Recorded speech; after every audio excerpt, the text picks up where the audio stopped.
All right, gentlemen, thank you so much for joining us. Mr. Narang, this is the third consecutive time we are meeting.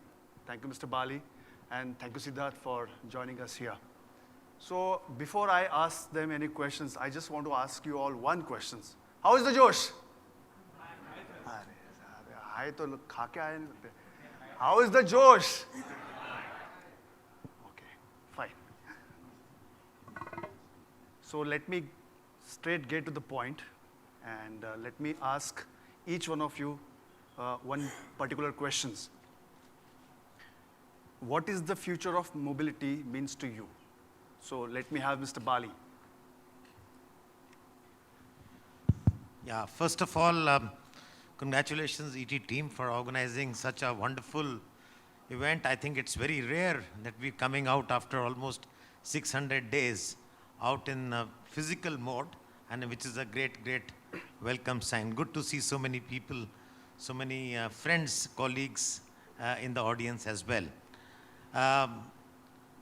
Let me step back a bit, Rahul, just to say that actually we in India and the world are at a cusp of a very, very major socio-economic transformation, not seen probably in a century. And this pandemic has further accentuated it. So we are actually on one side faced with number of challenges, whether it is the geopolitical changes happening, polluted cities, consequences of climate change on one hand, inequitable global growth, you're seeing rich becoming richer, poor becoming even poorer. You know, we have seen this, and this is all across the world. So this is one engine which is driving the world, challenges. The other engine on the other side is boundless opportunities which we have been presented with, thanks to the technology, the AI, machine learning, new business models, asset light, youngsters like these coming up with some wonderful ideas and creating those unicorns, new business dimensions, new economy altogether. So I think we are clearly very paradoxically being run on two engines. One engine driving in this direction, other engine in this. So I think that's one piece which I thought I wanted to share with you all. And all of us have some challenges and opportunities. That's the first part.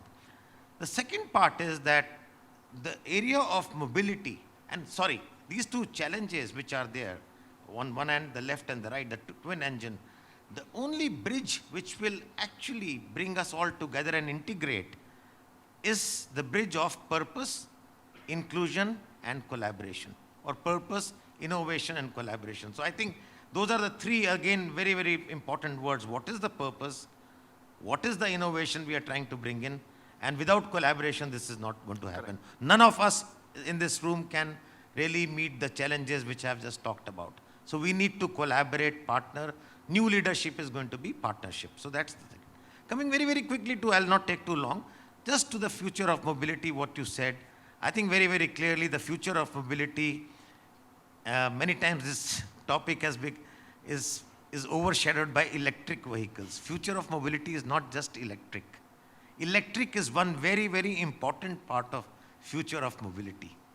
You don't want to create congested cities. Today we are creating with petrol and diesel vehicles. Tomorrow you don't want to create congested cities with electric vehicles. So electric is not everything, but a very important part of the future of mobility. How do you will connect? So to my mind, the future of mobility is electric and other alternate fuel carriers, which could be hydrogen electric, it could be LNG, and other non-fossil fuels. So that's the first part. The second part is automated solutions. The future of, and I think this is going to play a very, very big role. Autonomous solutions, you will see certain confined areas becoming fully automated, ports, mines, they can become driverless operations completely. So I think that could be the second. And then of course, there will be new transport concepts, and which were not there earlier. So the new transport concepts could be in two parts. One is the last mile connectivity, and other which these gentlemen are playing a good role on. Other is the long hub to hub transportation, long haul cargo, where you will see road trains, you will see much longer trucks. Today, unfortunately, a truck moves only 25% cargo, 75%, any truck in the world moves only air. That is the level of inefficiency which we have. So therefore, new business. And then the third is data. Data, no, these vehicles are moving, all connected, right? Vehicles. There is data getting generated from buildings, urban infrastructure, and the vehicle to vehicle communication, vehicle to infrastructure communication. So all this is going to generate tremendous amount of data. And that data can help you to aggregate, to optimize loads, to do so many other things which we have never seen. New business models are going to be created. So many people here could really contribute to mobile infotainment. That could be, we can start selling cameras, sensors, so many other things which could happen. So I think that's the third, fourth piece in this mobility. And then of course I talked about new business models, shared and use and pay models, interoperable, multimodal transportation. I think that's going to be, Rahul, another very, very big thing. You get one card, one ticket, you can go from your home in your car, park the car with that ticket, or go on your scooter, take a metro with the same card, and then you use a taxi with the same thing, and then again you have a last mile connectivity on a two-wheeler. So interoperable, multimodal transport is going to redefine the mobility in India. So I think that's the first piece. And finally, data and regulations is going to be the sixth key, which is actually going to be a challenge and an opportunity. There's going to be huge amount of data, and there's going to be debate who owns the data. There could be data privacy issues. There could be data misuse issues. And there could be issues of regulations. Is India ready for regulation 4.0? Can we move to those regulations? So regulations will have to keep pace with technology. So all said and set, Rahul, I've taken up probably a couple of minutes longer, but this is a topic of tremendous passion with me. I believe the future of mobility is absolutely very, very fluid, very, very positive, but it's going through a transformation never seen before. Sustainability and circular economy is going to drive the future of mobility, a future of anything what we do. Whatever we do, we will have to tick those 4 boxes of sustainability. Whatever we do, is it socially inclusive? If it is not done. Is it environmentally friendly? Yes. If not, it is not okay. Is it economically better, which means more buck for the bank? If it is not, it's not going to work. And finally, is it ethically right? Right. Because organizations are becoming like social beings. People are looking at organizations like a human being. If you're not doing the right things, you're going to be challenged. So I'll stop there, otherwise I can keep going on and on. Siddharth, he talked about data. So what is your, what it means for future of mobility? No, absolutely. Data is already the key driver of economic growth almost in every part of the world. And the world that Mr. Bali is creating also, I think we all share a common vision, I think, over here. Data is definitely something that can be kind of imagined how it can be. There are already structures, whether you go to Europe, whether you go to China, there's a data privacy bill coming out in India. What is more interesting is the users of that data, which is less and less humans, which is more and more AI. And we have no idea how typically AI works. I mean, usually it's a black box. We know how it works, but we don't really know exactly what is inside of each artificial intelligence systems. So the inequality, the divide, the challenges pertaining to personal data, etc., can be have an exponential or a couple of magnitudes order of larger challenge is really how do we get AI to work for everyone and not just for a few people. I'll give you an example. I mean, if you look at the devices that we have in our hands, it's driven a lot by artificial intelligence already, whether it's the microprocessors, whether it's so many other things. And today, whoever owns that AI that AI is only working for those companies. That's why you have Apple, Facebook, Google, etc., all the big tech guys, creating that massive chasm. So now the question is, how do we get AI to be owned by every single one? I mean, ultimately it's a tool. It's a hammer. First we had the hammer, then we have, digital tools. Now we have AI. But here, you cannot recreate that hammer. You see what I mean?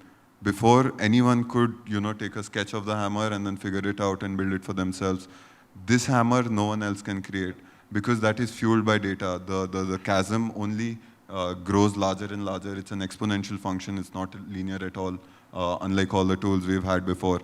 So what results through the data is the AI, and how do you get AI to work for everyone? How do you ensure that AI is owned by everyone? So, for example, tomorrow when there will be 6 companies or 7 companies in the world, because of this already existing chasm between the data collection that they have and the AI models that they have, let's say Alibaba, GM Cruise, Google Waymo, they already have driverless cars now. And again, I'm specific to automotive now, not overall AI. That chasm will only keep on increasing. And by the end of it, you'll see 6 companies owning the mobility of the entire world, or maybe 10 companies owning the mobility of the entire world, which is kind of tricky territory, because you can be deplatformed, you can be done so many things. Even today, if a driver does not have the correct rating or whatever, for whatever reasons it might be an irritated customer who again is just an edge case, but a driver can literally lose his entire life's this thing because there are only 2 platforms in the world, Ola and Uber. Right. Let's not, in India at least. So we're already seeing disenfranchisement. We're already seeing fallout from these challenges that duopolies and monopolies are causing. And AI will only exacerbate it. It will only increase those things further and further and further. So the question is, would you rather have 6 companies owning the entire mobility of the world, or do you want to build models which can allow for, if not 6, at least 60 or 600 or at least 6,000 companies to own the mobility of the world? And those are orders of magnitudes of differences from each other. So we need to understand the scepter of AI that is looming above our heads for these kind of things. And again, it's not all gloom and doom, because we must realize that almost all autonomous systems in the world, like everything else which comes from Silicon Valley, etc., were originally very open source frameworks, very, very decentralized frameworks. It was built by hackers, built by people who believe in certain values of creating better tools for themselves for solving very interesting problems, a lot of them which Mr. Bali has put forth. So using those fundamental values of openness means there are solutions. I mean, the origin is openness, the origin is democratization, the openness is the entire world vision, the vision of the world where there is more equitable, there are more equitable tools available. So the DNA is there. It's just a matter of how do we commercialize it and how do we scale on that. And those are some of the fun challenges. Uday, I need to bring in for a debate between you and Mr. Bali. Now, Mr. Bali in his answer said that mobility is just not about EVs. Not only about EVs, and there are other fuels also included into it. However, Mr. Bali, at the end of the day, any car on the road is going to congest the city. So you are an EV guy. How do you respond to his answer? Well, first of all, thank you, everybody. It's great to see everyone here. And yeah, I've been on quite a few panels for you, so I think, that's really true. Great to hear, different perspectives, obviously, from Baliji and obviously from a young gentleman.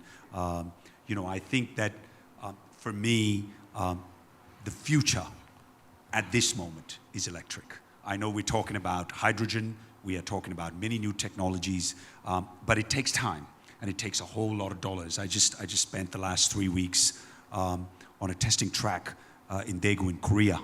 And you know, it's a state-of-the-art facility. The Korean government spent about $150 million in building this. And when you get on this facility, and there were vehicles, autonomous vehicles, there were electric vehicles, and you know, since 3 weeks is a long time on a track, we're testing our four-wheelers that we're going to come out, a 2-ton, 3-ton, 4-ton. We're going through a major change. We started with 3-wheelers and 2-wheelers, but we believe to change mobility, to be able to bring a major difference is to bring trucks, heavy trucks, other areas where half our trucks are sitting outside on, you know, out of the borders because there's no entry zone. Delhi has an AQI of 500, right?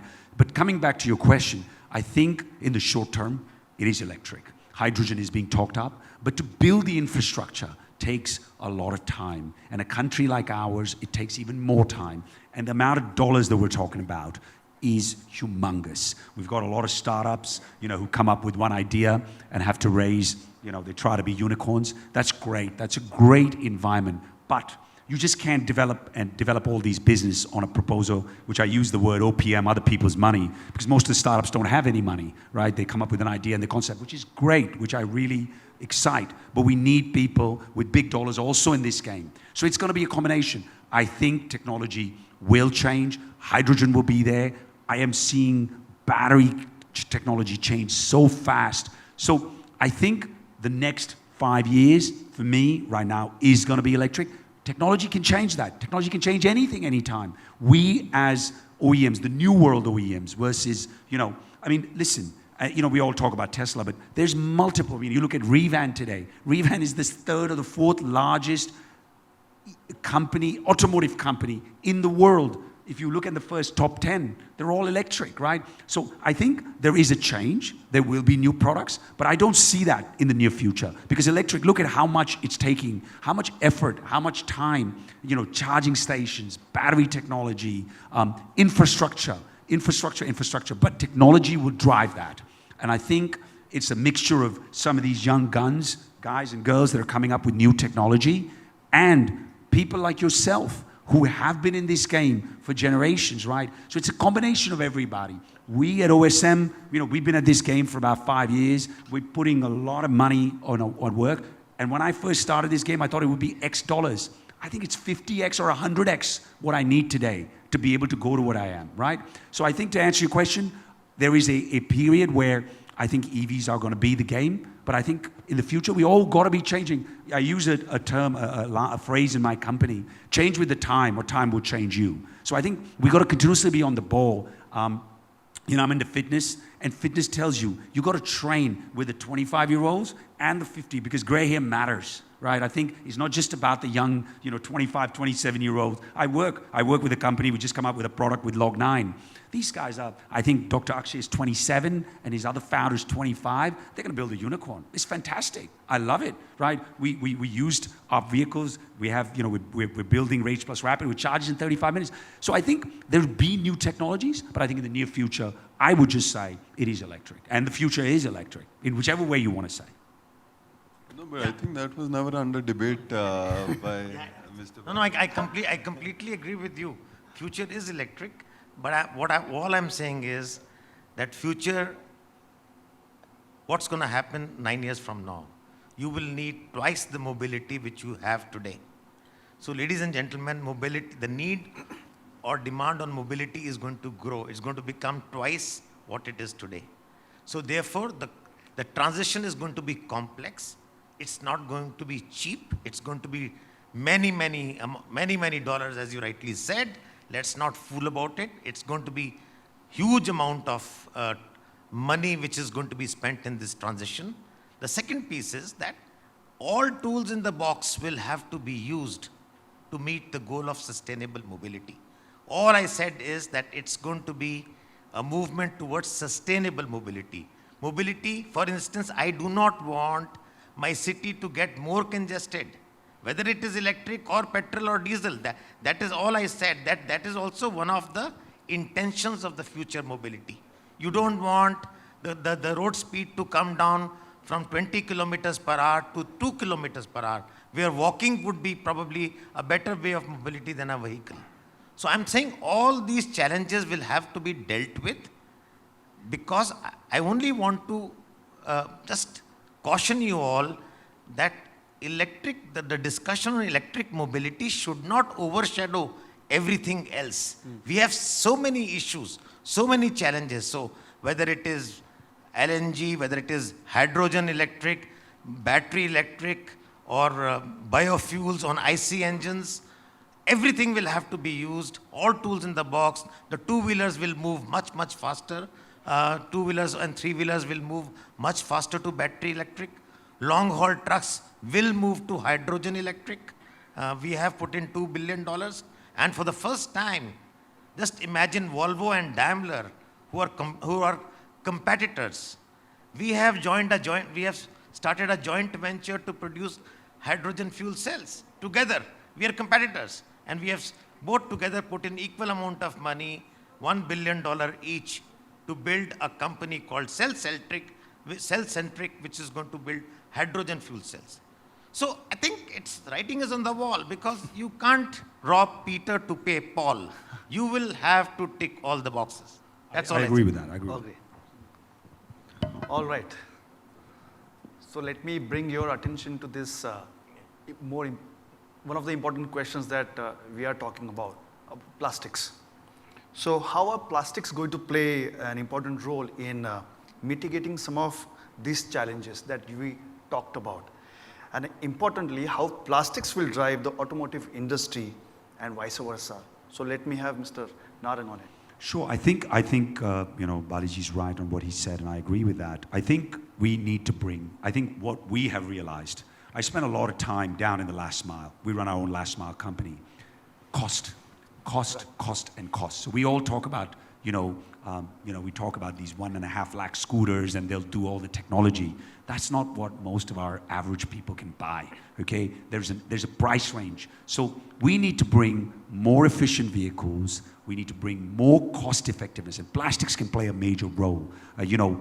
We see new age companies. I see, before Korea, I spent some time in Europe, and looking at how plastics and how technology, lighter, more efficient vehicles, more range. One of the concerns of electric vehicles has been range. So, the heavier the vehicle, the range anxiety is there. Whether you do a fixed or a swap or a fast charging, a range anxiety is always there. And in a country like ours, where, traffic is so bad, you can get stuck in traffic, the drivers are thinking, isme battery khatam hogi ya nahi hogi? That's a very, very important thing that goes on in my mind.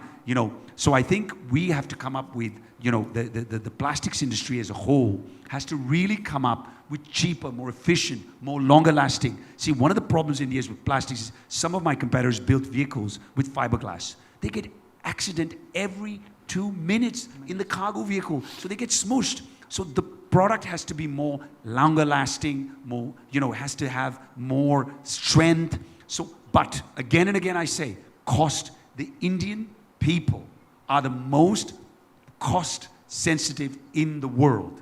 So we have to bring, in India, we say at our OEM, everybody wants a Ferrari and they want to pay for a Maruti 800, right? And you must see that, Mr. Bali, with Volvo. So I think coming up with products, and this is a reach out to the rest of the industry, to the young guns, come up, whether you're in chemistry or whether you're in physics or whatever, to come up with new technology, new products in plastics to make the vehicles more lighter and more, efficient, and to be able to be more accident proof. We as an OEM are continuously looking for products like that. And again, I'm looking continuously to make cost lower. If I need to get scale, if, Honorable Minister Nitin Gadkari talks about we being a powerhouse. Look at China, they are a powerhouse in electric. For us, we need scale. That is only. And for scale in India, we have to bring costs. Absolutely. And I think we have to work together. Absolutely. Siddharth, your take on it? So I think from the viewpoint of an application, it's pretty obvious. I mean, we must ask the experts over here how plastics can help. But coming back to the core agenda of the conference today, which is the circular economy and, a zero carbon vehicle, etc., I would say we can even go further down. We can have vehicles which are sequestering carbon throughout the life cycle. I think biomaterials, specifically to plastics, this is not an overarching thing, but more specific. Biomaterials are very interesting. if you look at developing any new material or any new technology, if you set a, so the way we typically do it is we set a platonic ideal, and then we realize that what are the theoretical limits, about how far can you go. And if you look at biomaterials today, cellulose, for example, cellulose already at a one-dimensional or two-dimensional level is a 2 GPa material, which is gigapascals of tensile strength material. Now, if you take that cellulose, that means we have a headroom of maybe 2x or 3x of the strongest of structural steels available out there in the market. That is the headroom of growth available. So why not invest in building something that can possibly take us there? For example, we've done some work on this. If you look at again, I'm specifically coming to the cellulose example again. If you take cellulose and you combine it with, for example, mica and titanium oxide, what you can, in a particular fashion of arrangement, more like a brick and mortar thing, which is a very cost-effective way of manufacturing it also, you can yield a material which is already 250 MPa plus. That means that is almost as good as structural strength steel already, using cellulose, which is agricultural waste as well. So in a way, we can have deforestation save us.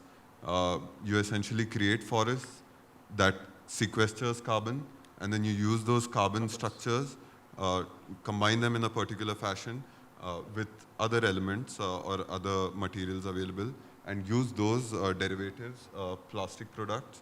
I mean, that becomes your plastic basically. So we can have a massive amount of value chain captured, especially in India. I mean, instead of burning the crops in Punjab and throwing the smoke into Delhi, or burning it and putting it in a turbine to spool up for some power, why not use that to cater to the problem of the petroleum-based products that we typically use of? So I think we can even go take a step back and question whether polycarbonate or derivatives of polycarbonate or sisters of polycarbonate, which is ultimately a petroleum derivative, is that the way to go? Can we question that we can actually change the fundamental approach to plastics even? So I think really strongly for plastics, biological derivatives are a very, very good bet, I would say. The headroom for growth is insane. Wood and so many other materials are super strong. We can figure this out. I mean, it's very plausible. It's doable. It's doable. It's being done as we speak. Okay. It's being done as we speak. All right. Mr. Bali, let me bring in you, asking this particular questions about the cost, as rightly pointed out by Mr. Uday. What can be done to bring down the cost? Is it we need to improve the productions? Is it we need to, the waste material should be decreased? Or a skilled workforce must be trained at the, to gain the circular economy? Yeah, I think first of all, I completely agree with both the gentlemen. I think completely agree that plastics can play a huge role, and I think he's added another very interesting dimension that's going to play a big role. I think the principle going forward is a sustainable future. I am again coming to that. Therefore, circularity in economy, which means materials which can be reused, recycled, will always be preferred going forward. That's going to be one principle.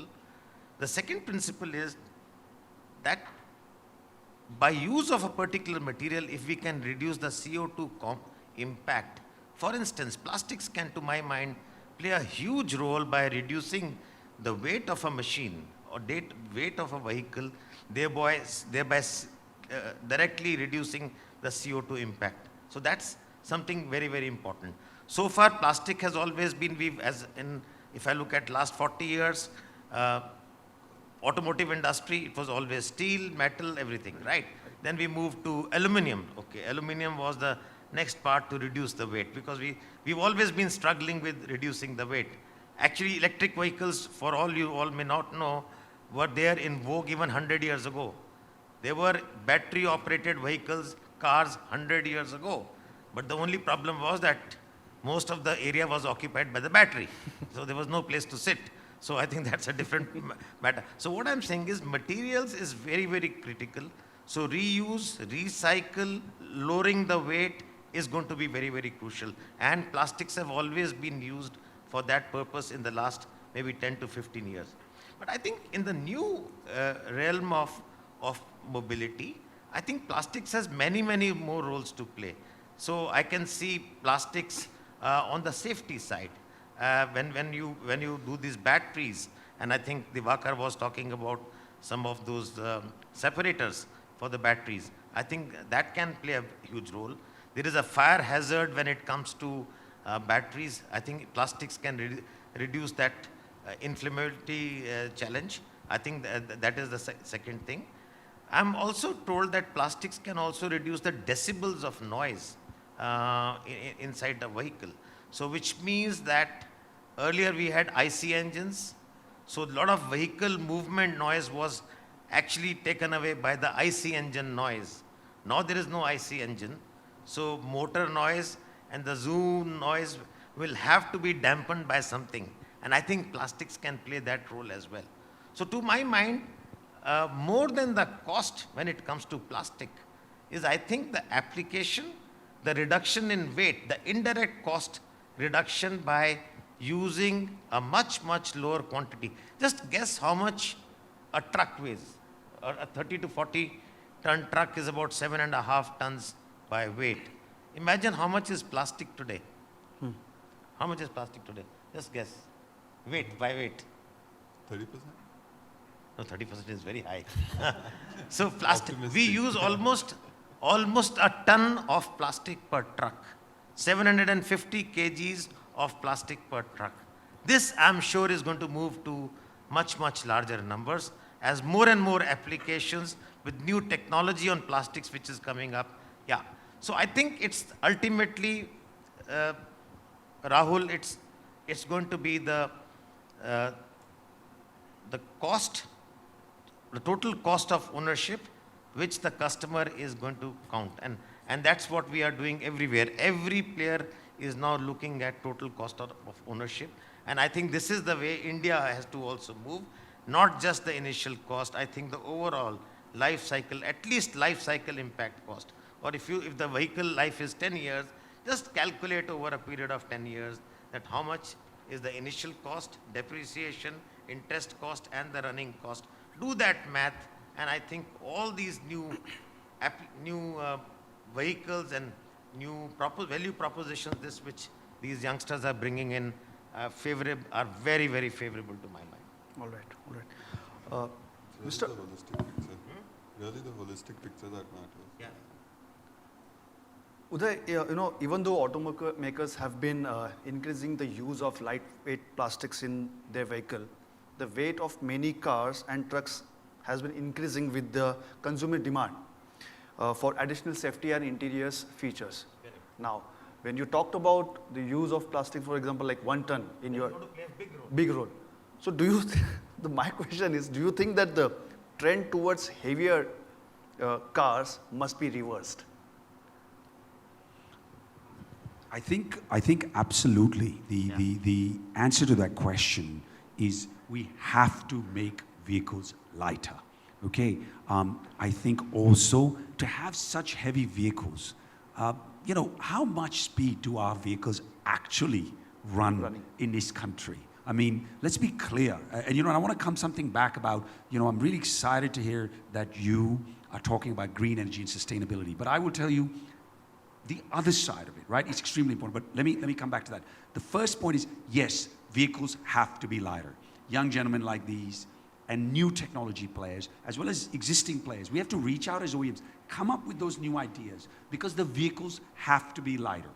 We have to find solutions for congestion that you're talking about through buses or through other modes of transport. We have to develop our infrastructure. See, it can't just be vehicle manufacturers. We have to get our infrastructure right. You go to any part of the world. You go to a country like Thailand and look at the infrastructure. I spent a lot of time, I run my Asian business out of Thailand. And look at, it's not a first world country, but look at the infrastructure. Unless you have the infrastructure, congestion will never go. Obviously, there has to be planning. The public has to, the transportation systems of mobility. So coming back to you, again, vehicles have to be lighter. We don't need heavy vehicles, right? Because the speed isn't there. Now, we are going to build highways for trucks. There's going to be some. So I think it's going to be different horses for different courses, to your answer. And I think, we as a country, we all talk about, and I'm a big proponent of green energy sustainability, but the average person on that street, he or she, it doesn't matter whether the AQI is 500 or 1,000, he or she has to make a daily living. So we have to make vehicles. The answer is, and again, I don't care whether it's electric or hydrogen or whatever you might want to talk, make them more efficient, make them more cheaper, make them scale. Then only can we reduce this environment. To blame, Delhi blaming Punjab, Punjab blaming Delhi, that goes on every year, and it gets worse. And it's our future generations. It's not Baliji, you and me. It's this young man and the generation after this. But the only way in this country we can change this is reduced cost, green efficiency. But do not sell low-end cheap products. We at OSM have always said, we'll produce products. We aligned, I said to you earlier, with Sun Mobility and Viria, because their powertrains, all these other guys are using Chinese powertrains. They are breaking down all the time. So we feel quality. Maybe you don't have super high cost, but having a medium cost and giving longevity. We came up with a product just last week with 15-year warranty on a battery. There's nobody else doing this in this country. Now that will reduce cost. That will bring efficiency. So same thing with plastic, same thing with all the vehicles. That's sort of my goal. There has to be a value proposition which works. But if you were to vote for life versus cost, I think we owe it to our future generations to give them a world which we inherited and better than what we inherited. So I think that's the least we have to do. And it is the responsibility of all stakeholders, whether it's the government, producers, so that we need to bring in clean solutions and sustainable solutions very, very clearly. Your thoughts on it? Lightweighting, no, everyone wants to be lighter for sure, except for the pockets. But no, I think like if you look at the country today, India specific, so I think it's a challenge of constraints, engineering constraints. On one side, we want higher speeds for sure. I mean, time is more valuable than anything else. I don't want to spend my life, in slow-moving vehicles. And that means if I'm going faster, I need more safety. Safety, right. Which is where plastics play beautifully well to balance that weight and this thing. But there is not a lot of moving room, I would argue, because ultimately it is about the amount of joules that you're experiencing, and there is a certain capacity for certain materials. There are theoretical materials, but at cost in the next 10 years, which is the most critical time for the world towards sustainability, I think we are within range of what we would be at in the next 10 odd years, because this is the critical time. When we look at that, definitely I would argue that we are within plus minus 30% of the weight targets where we can be in the future. Everyone wants to be lighter for sure. But the problem, not the problem, but in fact when we look at India, if you actually zoom into each space, if you go to Gujarat, there are these bullets with an open back thing. Right. That thing weighs less than 300 kgs already. And it's pretty decently fast. It's not super fast, but it's okay. If you look at e-rickshaws, they're a fantastic mobility solution. I think e-rickshaws are the real sustainable solution, not cars, I mean, cycles are the best, in fact. A lot of people in the country travel on cycles. Cycles weigh 30 kgs, 40 kgs, I don't know, whatever.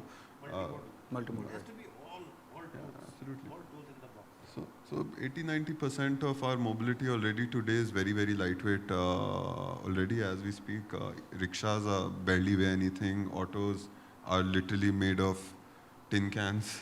So, but then again, we have to decide who needs what. And what is critical, of course, like Uday was mentioning, is that the infrastructure should allow for all of these things to happen, and we need to shape our infra in that way. For example, today we do not have specified, defined ways of roads.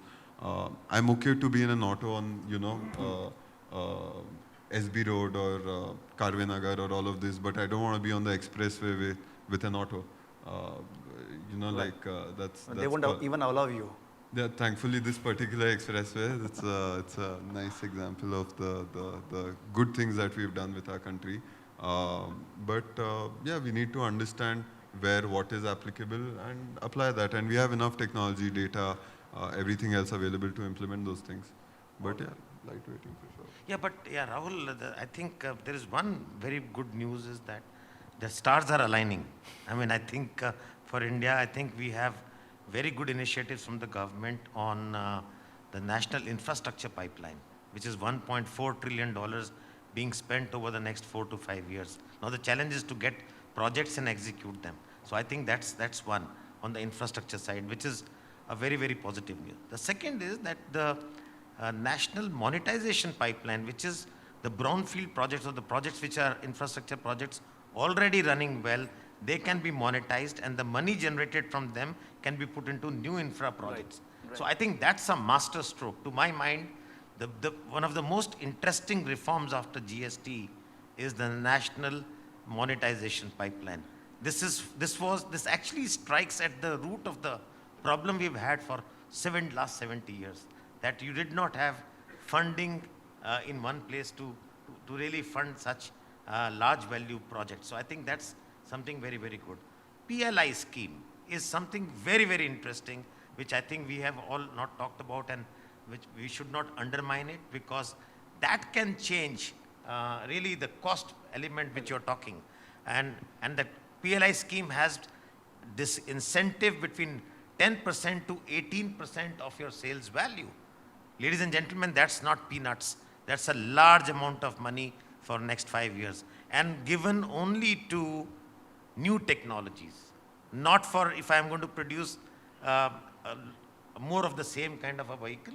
If it's a new vehicle, hydrogen, battery electric, or advanced automation, autonomous vehicle, only then will you get it. And you don't have to sell a single vehicle in India.